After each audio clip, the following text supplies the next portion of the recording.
ஜுவாலாஜி அப்படின்னு அழைக்கப்படுற ஜுவாலாமுகி சக்தி பீடம் 51 சக்தி பீடங்கள்ல தேவியின் நாக்கு விழுந்த இடமே ஜுவாலாமுகி சக்தி பீடம்.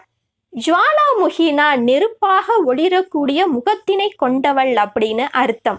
இந்த கோவில் ஹிமாச்சல பிரதேசத்தில் காங்கரா அப்படின்ற இடத்துல இருக்கு. இந்த கோவில்ல சிலை வழிபாடு இல்ல. இயற்கையாக எரியும் நீல நிற ஜோதியே ஜுவாலாமுகி தேவியாக வணங்கப்படுறாங்க.